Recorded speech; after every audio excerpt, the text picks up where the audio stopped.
Senior Bowl's complete. Let's go ahead and hit up another mock draft. We're going to start off with Tennessee Titans at number one. In this situation, they can't pass up a quarterback. They don't have one on their roster that's ready to compete. And I think Cam Ward has the most upside. It's just that simple. I'm still not completely done with my film evaluation, but from what I've seen early on, it's Cam Ward. At two, the Cleveland Browns are up, and I'm going to give him a quarterback here. I'm going to go Shadur Sanders, but I'm going to be honest with you. I still don't think this is going to happen. Every now and then, though, you got to switch it up and you got to see what does happen, especially with Myles Garrett possibly being traded, man. I feel like this is an Abdul Carter spot if he's here. Because, like, man, they already are weak at edge, in my opinion. You can't lose Myles Garrett and not replace him. And although I don't think Abdul Carter's the same type of prospect, he has the chance of being an elite edge rusher, so why not get him? At three, the Giants are up, and they don't have a quarterback on the board. So what do? They go Travis Hunter. Now, here's the thing. I think that he's the best player in this class so far that I've evaluated. I think Abdul Carter's good. The thing with Abdul Carter is I watched him right before or right at the very beginning of the playoffs and put an early grade on him. So, and it was early season film. So I watched two games from, I think, September of his, and I know he got better as the season went along. So I personally don't have the highest grade on Abdul Carter right now. But I think once I finish my film evaluation, we get through this process, he'll finish with a much higher grade because what I've seen just watching games on TV was incredible. But when I watch film, I try to ignore all that. Either way, he's the pick at number four to the New England Patriots. At pick five, the Jacksonville Jaguars are up. This is where I'm going to go a little different. I almost always go Tet McMillan just because I think he's awesome. But I'm going to go Will Campbell. I still don't believe he's a tackle. I know the reports this summer that he has 33-inch arms or sub 33-inch arms. Here's the thing. That doesn't work at tackle in the NFL typically. So I do believe he's a guard, and I think Jacksonville would be just better to get him on the interior. It would make their whole team better, so why not bring him in? At pick six, Pete Carroll is the head coach of the Raiders. I haven't been able to go through the head coaching hires because I'm waiting for the Saints to complete theirs, and then I'm going to talk about them all. But I tell you what, Pete Carroll's going to want to run the ball, and I'm going to take a chance here and put Ashton Genty here. I don't know that he goes top 10. I got to be honest with you. He's a running back. You just never know. Running backs fall for no apparent reason at times, but Ashton Genty's a really good player, man. Like, I think that he's a good value as six, in my opinion, in this class. So it's not like you're reaching on the value. It's just, positional value is always the issue. And people complain about it. But here's the thing. We looked at running backs this year. What's Saquon done for the Eagles? He led them back to the Super Bowl. It wasn't Jalen Hurts. It wasn't A.J. Brown. It wasn't Devonta Smith. It was Saquon that did that. So why not this year with a guy like Pete Carroll, get yourself a back that'll be able to be a workhorse for you here at number six. So at seven, the Jets are up. They're going to take Mason Graham. He's simply one of the highest graded players in this class for me. I love Mason Graham. He's awesome. I released my early rankings for interior D-line. I still have more film work to do. Like I said, I haven't finished up film grades. I do it a little different than a lot of people, so it takes me a little longer, but I like to get an idea of who these guys are. And I ran behind this year with my daughter. I haven't been able to get as much done as normal. So for me, this right here is the best pick.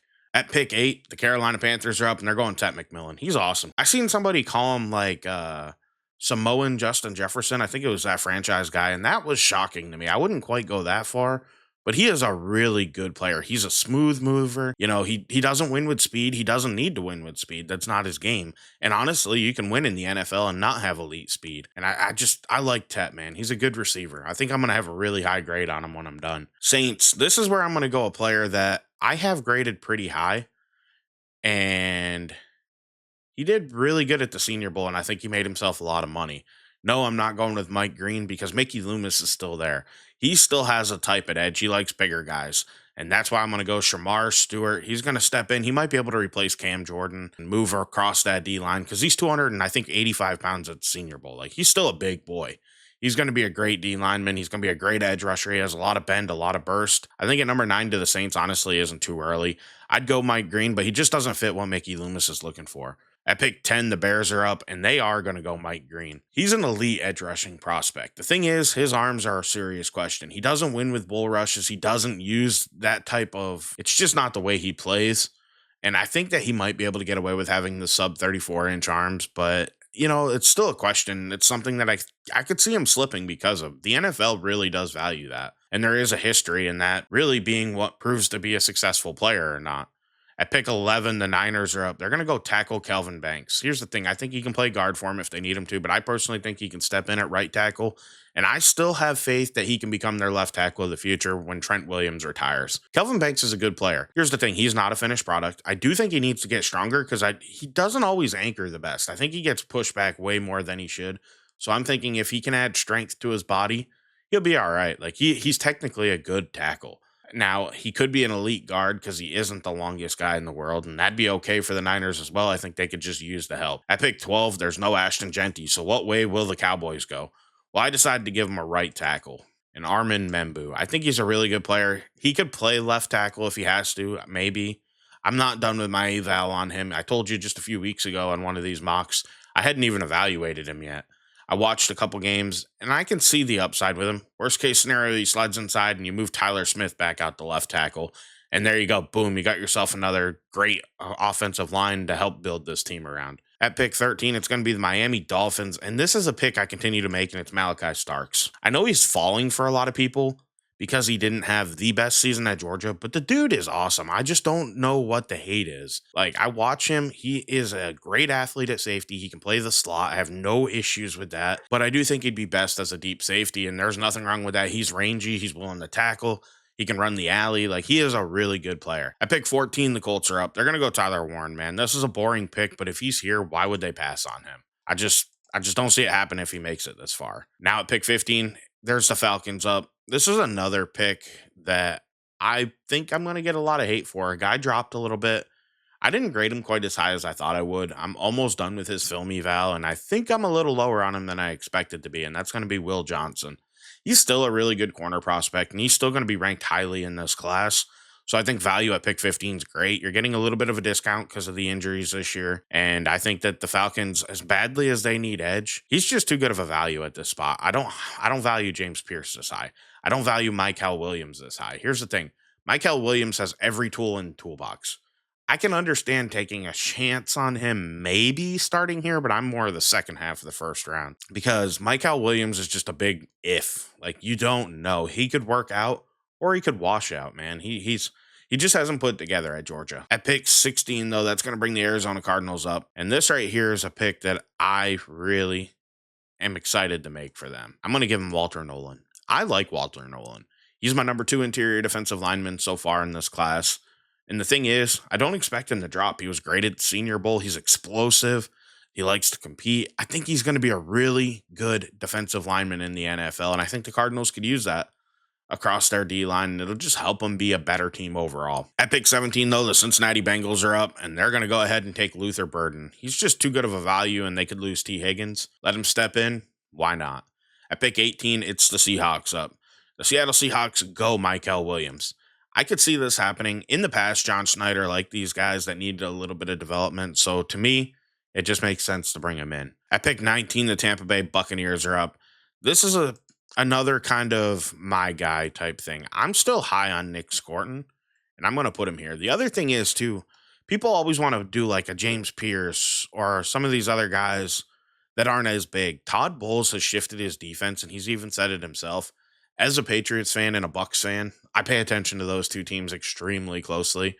I'm a lifelong Patriots fan. I became a Bucs fan when I moved to Florida and started having season tickets for him prior to Tom Brady, and then Brady came, and that just took my fandom to a whole nother level. I'm not going to lie. But with Todd Bowles, he shifted his defense to where he likes bigger guys on the edge now. Sorry, my daughter was moving there. I had to make sure she wasn't waking up. And I think Nick Scorton's the perfect guy to come in. He could do that. I really like Nick Scorton. I think he's a little undervalued right now. I don't know why people are kind of hating on him. Now, he didn't have the best season at Texas A&M, but I do think he played heavier at A&M than what he did at Purdue. I think if he sheds a little bit of that weight, he could be like a Yaya Diaby size, like 260 pounds, and be a great edge for the Buccaneers. At pick 20, it's going to be the Broncos. I'm going to have them go Emeka Ibuka. He is awesome. Now, I don't have a final grade on him yet, but he is in the running to be receiver 2 in this class to me. I do like Luther Burden, and I think he's a silky smooth athlete. But Emeka Ibuka is just a good player. At the end of the day, he doesn't do anything bad, in my opinion. He's just not the fastest. He's a great player, man. At 21, it's going to be the Steelers up. They're going to go ahead and take Matthew Golden. He's somebody that I just got my eyes on recently. He was awesome for Texas. Every time I watched Texas play this year, it felt like they were calling Matthew Golden's name. Everybody kept talking about Isaiah Bond, and I was like, man, I don't see it watching him just on TV. But the thing is, you can't judge it based on that because I always go back to Jalen Walker, who's still on the board. Everybody talks about his first Texas game. Don't get me wrong, he was good in that game. But you do know two of his sacks came from spies, which can happen in the NFL, but that's not him showing up anything as an rusher. It just shows he's a good athlete. And then his sack wasn't really great. The quarterback ran up on him. He just reached out and grabbed him. He didn't put a move on or anything. I don't know, man. I don't see quite the hype with Jalen Walker, which is why I just don't mock him as high because I don't see it. He's kind of a weird size. He's not great at linebacker. You want him to be an edge rusher because he has the athleticism and bend and burst to do it, but he just doesn't have the length to do it. So I don't know. He's somebody that I think is going to slip, and I've been slipping him down because I just don't have the highest grade on him. Now I'm higher than Trevor Sikkema is on him, but I'll tell you what, man, I'm just not as high as the rest of the league on him. At pick 22, though, the Chargers are up. They're going to go ahead and take Jack Sawyer. This could be an interesting pairing. I think Jack Sawyer going to play for Jim Harbaugh after being such an Ohio guy would be very interesting to hear what he thinks of it. But I think he fits the exact culture that Harbaugh wants to create. And I think that's why it'd be the best case scenario for Jack Sawyer. I'm not quite as high on him.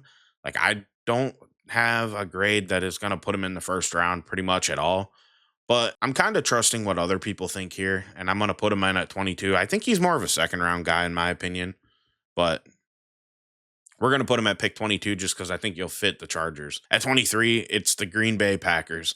If he's healthy, I'm going Benjamin Morrison. He could very well be my number 2 corner in this class. The biggest thing that's going to hurt his final grade is the injury and the history there and seeing if it's going to hold up and how that's all going to go because, that's a big red flag when a corner has a hip injury. It took away his season. I think he's an awesome player. I have a first round grade on him just based on tape. You just got to wait and see if that medical checks out.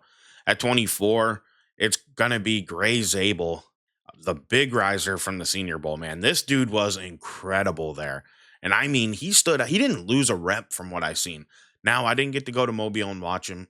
That is one of my goals to be able to do sometime in the future. But we have a young daughter and I'm a stay at home dad.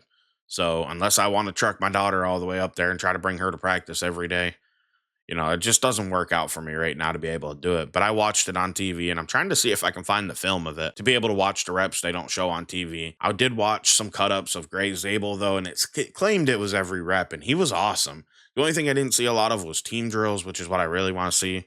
He did get beat a couple times in the game, but he is learning a new position, and he showed though that he has it. At pick 25, the Houston Texans are up, and as badly as they need O line, I just don't know that the position of need for them is ready to go here. Tyler Booker's ranked really high. I just I don't know, man. He's a lot like Kenyon. They just drafted him. They took him at 15 a couple years ago. I can't think of his name and I don't know why, but he's the Texans O lineman. Um, he's a lot like him. And I kind of think that works against him. And I don't think he's quite the type for the Texans. So I'm going to go ahead and give them a guy that I'm really high on. That's Kenneth Grant Jr. He's awesome. I, I love Kenneth Grant. He is, I don't know why. I know why because he's a defensive tackle and he's a nose tackle basically. But to me, he could be a Dexter Lawrence type player. He penetrates like that where he can disrupt the passer, make plays in the passing game, but he holds up against the run. Like he's somebody I would easily take probably top 20, not even think about it. But he falls to 25 here, so why not take him for the Houston Texans? It would improve their defense and they could get O-line in round 2. A lot of guards and centers in the league go in that area, so why not? At pick 26, it's the Rams. They're going to go ahead and take the guy that I'm not quite as high on, but I think he could help this defense, and they could utilize him in multiple different ways, and that's Jalen Walker. I just think he's a good player. They could situationally rush him if they need to. They could stand him up at linebacker, use him to spy and blitz. And I just think he's a good player. It's just I don't know how he fits in the NFL. At pick 27, it's the Ravens up. The Ravens go Josh Simmons, and they worry about just securing their offensive line for the long haul. I think that Ronnie Staley at left tackle is a question mark. I don't know if he'll be back, and if they got to replace him, as long as Simmons checks out from his injury, why not take him? At pick 28, it's the Lions up. Now, this is a fun pick because it's a pick that I would make, but not a pick that I see mocked very often. Everybody loves James Pierce and Donovan Ezeraku. I'm just not as high on these two. Pierce to me, DPR. That's it. Ezeraku, size. I just don't have. He has the arms that could make up for the lack of height and weight, but I could see him slipping because teams just have these weird things about how tall players are. He's probably more of a second round guy to me. I'm going to go with a Princely Umamielen who looks like an edge rusher. He bends like an edge rusher. He can hold the edge. He did pretty good at that in Mobile. I think that was more of what he was trying to show instead of his pass rush acumen because everybody knows he can get after the passer. So I think he went to Mobile maybe a little heavier than he normally plays and focused on holding the edge and showing that he can show up in the run game because that's probably his biggest question. But he's in the running to be a top two edge rusher for me in this class. I'm a big Umamielen fan. Granted, I am a Gators fan, so I've watched him for years.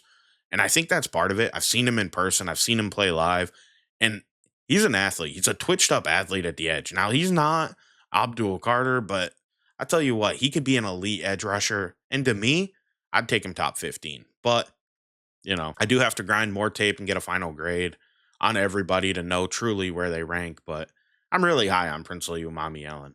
At pick 29, it's the Commanders, and they're finally going to end James Pierce Jr.'s slide here.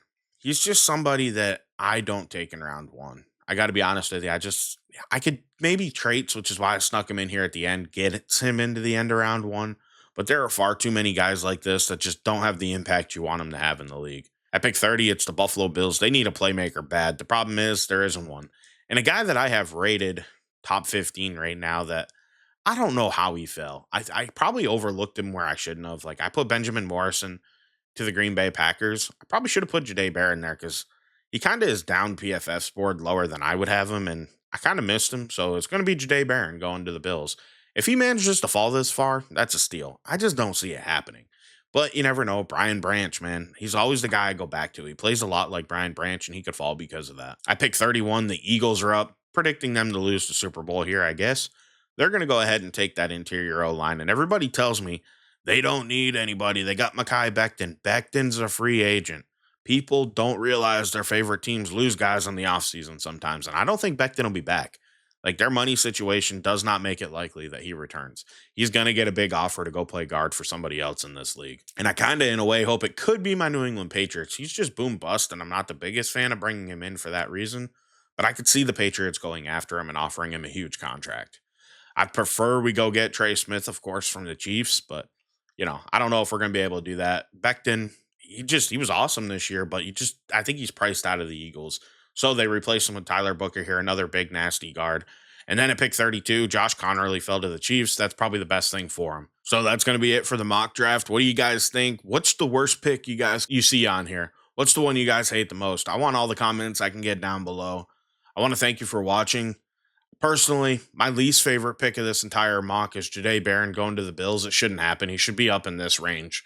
But, he fell, so he's going there. It just bugs me that I kind of missed him on the board. And, I'm doing these live right now. As we get past the combine, I'm going to slow down on doing the amount of mocks. Right now, I do them basically weekly. Because of the postseason and the games ending and draft order being finalized, after the Super Bowl, I'll do a mock. And then my goal is after the combine to do a mock, and then probably not weekly. I'll probably either go bi-weekly or about a week and a half. I'm not sure how often I'll do them, but I'm not going to be as consistent in uploading them because I do think you need to change them up, and they get old if you do too many. So I want to slow them down a little bit, get deeper in these process, learn these players a little bit better, get their size, their weight, height, weight, arm length, all that, get their speed with their 40 times just to confirm what I think I see on tape.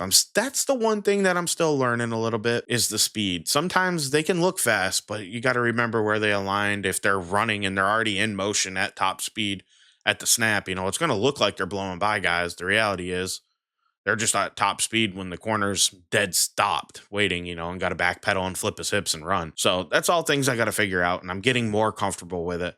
But I want to thank you for watching. I'm Jeff. I just changed the channel name. It used to be LDJ11, but I decided to just throw my name on channel. I'm Jeff. I want to thank you for watching. Please like and subscribe. Have a great day. I'll catch you in the next one. It'll probably be either a Cavaliers dynasty starting or my early edge ranking starting, but I'll see you then. I'm out.